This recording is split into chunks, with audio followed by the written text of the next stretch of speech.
یا نبی سلام علیک یا بسم اللہ الرحمن الرحیم۔ ہر انسان کے ساتھ 24 گھنٹوں میں 20 فرشتے رہتے ہیں۔ تفسیر ابن جریر میں ہے کہ حضرت عثمان رضی اللہ تعالیٰ عنہ حضور صلی اللہ علیہ وآلہ وسلم کے پاس آئے اور آپ صلی اللہ علیہ وآلہ وسلم سے دریافت کیا کہ فرمائیے بندے کے ساتھ کتنے فرشتے ہوتے ہیں؟ آپ صلی اللہ علیہ وآلہ وسلم نے فرمایا، ایک تو دائیں جانب نیکیوں کا لکھنے والا جو بائیں جانب والے پر امیر ہے، جب تو کوئی نیکی کرتا ہے تو وہ ایک کی بجائے 10 لکھتا ہے، جب تو کوئی برائی کرے تو بائیں والا دائیں والے سے اس کے لکھنے کی اجازت طلب کرتا ہے، وہ کہتا ہے ذرا ٹھہر جاؤ شاید توبہ استغفار کر لے، 3 مرتبہ وہ اجازت مانگتا ہے، تب بھی اگر اس نے توبہ نہ کی تو یہ نیکی کا فرشتہ کہتا ہے اب لکھ لے، اللہ ہمیں اس سے چھڑائے، یہ تو بہت برا ساتھی ہے، اسے اللہ کا لحاظ نہیں، اسے اللہ سے شرم نہیں۔ اللہ کا فرمان ہے کہ انسان جو بات زبان پر لاتا ہے اس پر نگہبان متعین اور مہیا ہے، اور 2 فرشتے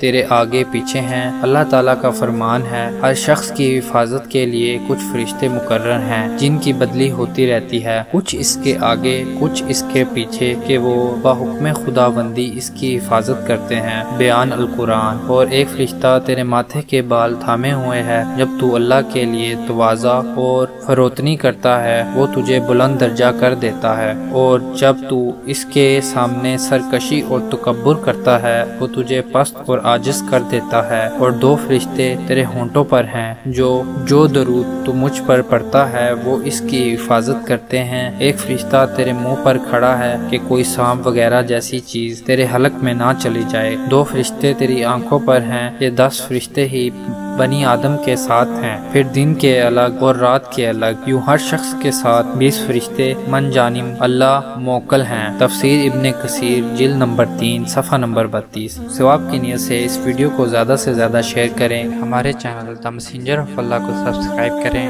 اور اس ویڈیو کو ثواب کی نیت سے زیادہ شیئر کریں۔